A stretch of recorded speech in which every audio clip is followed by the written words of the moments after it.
Coucou, dans l'épisode d'aujourd'hui, je voulais te parler de la symbolique de l'arbre de vie. Moi, c'est Charlène, j'utilise le pouvoir des énergies depuis plusieurs années maintenant, mais au départ, je le faisais inconsciemment. Depuis, j'ai fait un long cheminement et aujourd'hui, je souhaite t'aider à apprendre, comprendre et utiliser au mieux les énergies au quotidien pour plus de bonheur, de bien-être, d'épanouissement. Je te souhaite une bonne écoute. L'arbre de vie, c'est la symbolique de l'arbre dans toutes ses qualités, dans son aspect majestueux, fort, grand, ancien.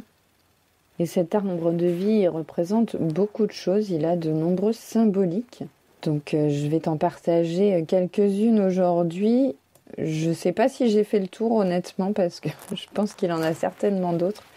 Mais on va déjà en aborder beaucoup aujourd'hui. Déjà, dans la symbolique de l'arbre, en général, il y a les racines. Les racines, ça peut représenter... Alors, l'arbre, il y a les racines, le tronc, les branches qui peuvent représenter donc le passé, le présent, le futur. Les racines, c'est le passé, c'est aussi le monde d'en bas. Je te parlais des 3 mondes en chamanisme dans l'épisode sur les mondes invisibles que je t'invite à aller écouter si tu ne l'as pas fait. Donc, le monde d'en bas, c'est... les esprits animaux, c'est l'instinct animal, c'est notre instinct primal. C'est aussi nos vies antérieures, nos ancêtres, d'où la symbolique du passé pour les racines. Et puis, c'est aussi la symbolique du passé parce qu'un arbre, quand il pousse, il commence par là. Il commence par être une graine dans le sol et par faire ses racines avant de sortir, d'émerger et de s'épanouir en dehors de la terre. Ensuite, il y a le tronc qui représente le présent, qui représente le monde du milieu, notre monde matériel.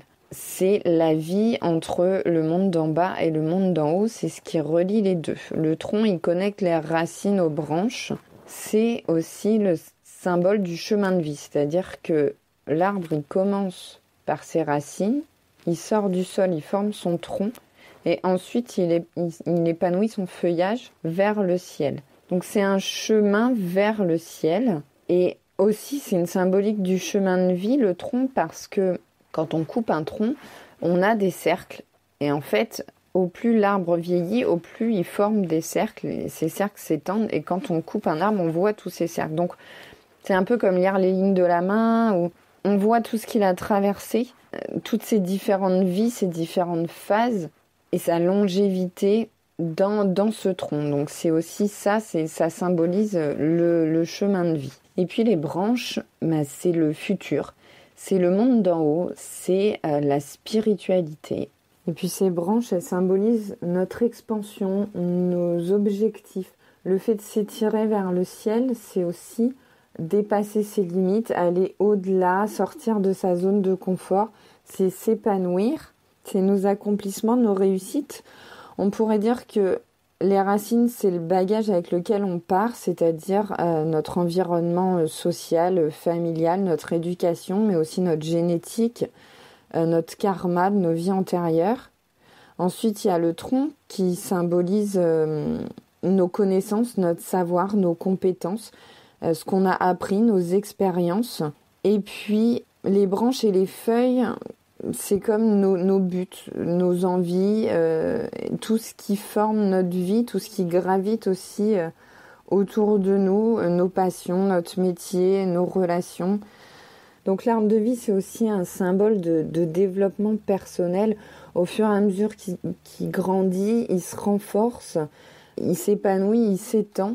C'est aussi un symbole de savoir, comme je te le dis, le tronc il peut matérialiser nos connaissances, nos compétences, notre savoir, mais l'arbre il a cette symbolique de sagesse parce qu'il a traversé des centaines d'années, il a été témoin de beaucoup de choses, il a vécu beaucoup de choses et donc il a engrangé beaucoup de savoir, beaucoup de connaissances et donc beaucoup de sagesse. Je pense à un Disney que j'aime beaucoup, c'est Pocahontas. Et dans Pocahontas, il y a Grand-mère Feuillage, c'est une espèce de vieil arbre qui parle, qui a un tronc qui ressemble à une vieille femme et qui a toute cette sagesse. Et quand on a besoin de conseils, on va voir Grand-mère Feuillage pour avoir ses conseils.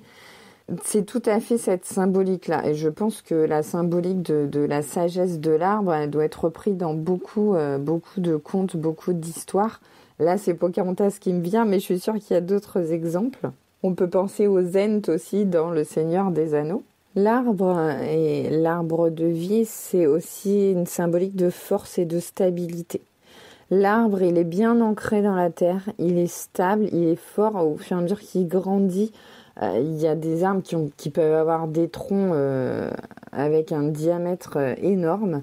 Voilà, l'arbre, il est là, il est bien là, il bouge pas, il est stable. Voilà, l'arbre, il en impose, quoi. Il est bien ancré dans la terre et donc c'est aussi un symbole d'ancrage. Quand on a besoin de s'ancrer, on peut utiliser le symbole de l'arbre de vie. On peut méditer au pied d'un arbre. On peut faire des visualisations d'enracinement comme ça de l'arbre avec les racines qui plongent dans le sol.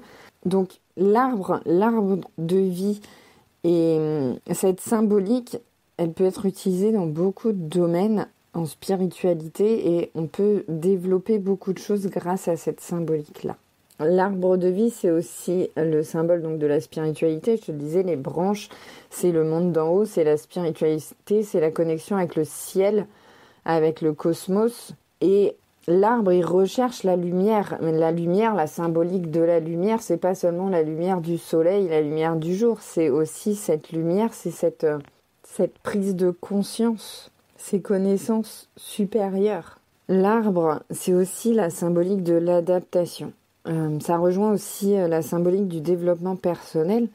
C'est-à-dire que l'arbre, il sait s'adapter. Il sait s'adapter à son milieu, à son environnement.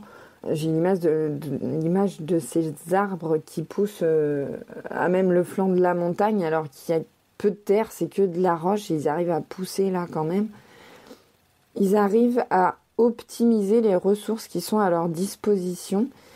Ils arrivent à surmonter des obstacles pour s'épanouir quand même. Ils font avec ce qu'ils ont. L'arbre, c'est aussi un fort symbole de résilience, c'est-à-dire que les arbres, ils se suffisent à eux-mêmes quasiment. Ils se débrouillent tout seuls avec ce qu'ils ont et ils s'autosuffisent en quelque sorte, c'est-à-dire que à l'automne, ils vont perdre leurs feuilles.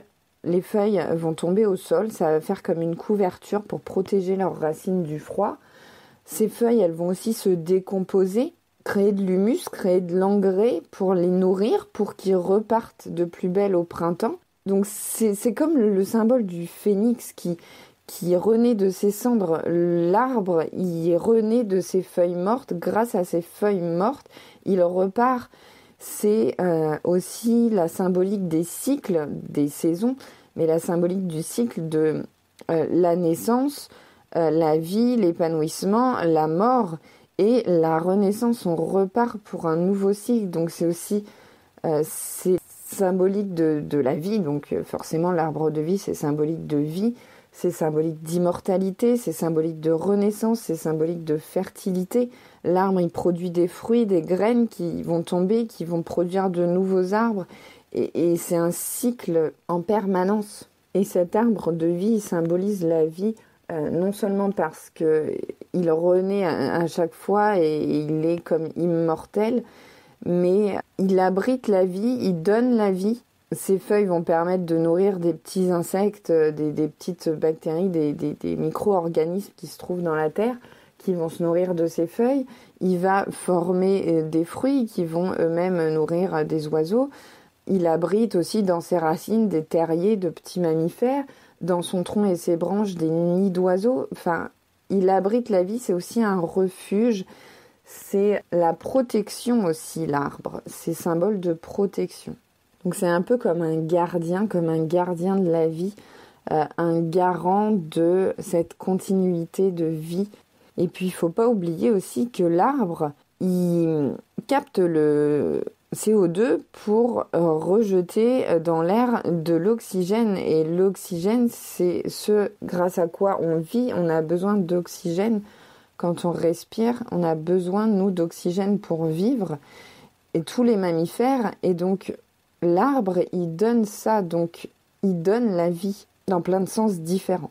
Et puis l'arbre, il est très connecté aux 4 éléments. On a l'élément feu, c'est le soleil, la recherche du soleil, le besoin du soleil pour vivre et pour s'épanouir, pour faire la photosynthèse. C'est la terre, l'enracinement, l'ancrage, se nourrir par ses racines. C'est l'eau, symbole de vie aussi, l'eau dont il a besoin pour vivre, qui capte par ses racines, par ses feuilles.